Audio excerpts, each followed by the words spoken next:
I'm Christine Dixon. I'm a survivor of a heart attack. I lived and continue to live a healthy lifestyle with no risk factors, except for one, and that is a family history. My father and his father passed away from a heart attack. When my dad died, to ease my mother's pain, I went in for a bunch of baseline kind of tests, and I aced them all. Then about 10 years ago, I had a heart attack. It was a Wednesday after New Year's Day. I was at the post office and had some chest pains. I didn't think much of it. It was tight and achy and uncomfortable and hard to take a full breath. What did catch my attention was a little tingling in my left wrist.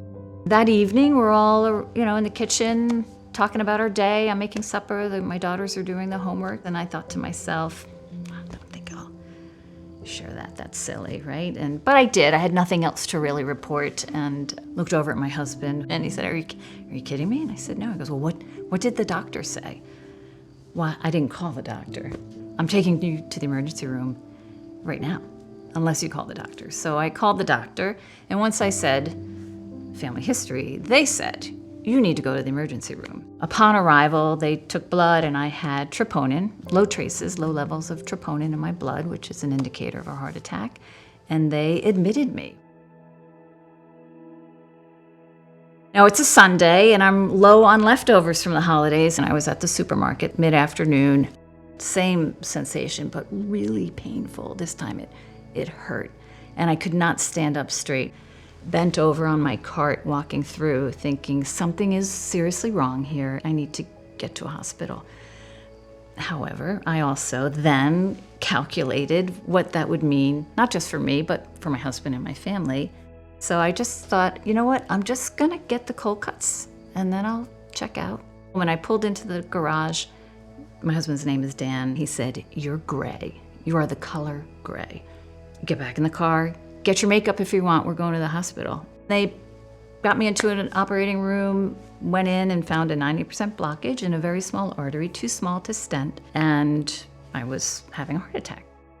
I think in those moments I kept doing my family chores out of a sense of duty and maybe a pride in fulfilling those duties, really is the better word. And, that's hard to accept because that's really that's what you aspire to. So, but I realized also, I don't have to be there to make their sandwiches in the morning, right? They can do that themselves, but I want to be there when they get home from school, right? So you have to stop and take care of yourself. I had another episode where I was 50 at the time, and while I was in the hospital, those 2 times I was asked a question that every woman is asked almost every time you're in a medical setting: what was the first day of your last period? And I answered that question every time, over the course of that week with a recent date, which means I'm a menstruating gal.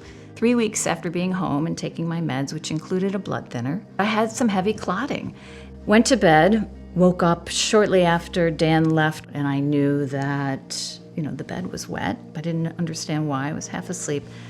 Got out of bed, hit the floor in my bathroom because I had lost a lot of blood. And while I'm lying on the floor, I had a classic gal moment where I'm looking at the floor thinking, for the love of God, I just cleaned this bathroom. Where does all this hair come from? And in a few minutes, I'm gonna have my local fire department here, and my bathroom's a mess. And I look awful, oh my God.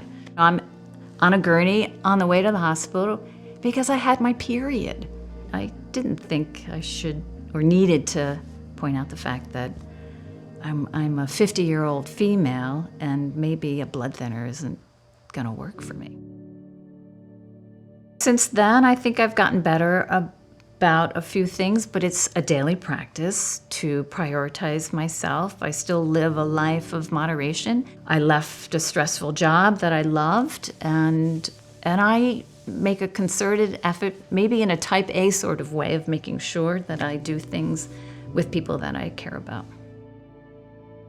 If I'm going to offer any advice to anybody listening, I would encourage any woman to pay attention to your body, let go of what you think you're supposed to be doing in that moment. Continue to do what you can to take the best care of yourself, because you're important, and you need to do that for your family. Nobody else knows what you're feeling or experiencing in that moment, only you know, and if there's something wrong, you know there's something wrong. Get help.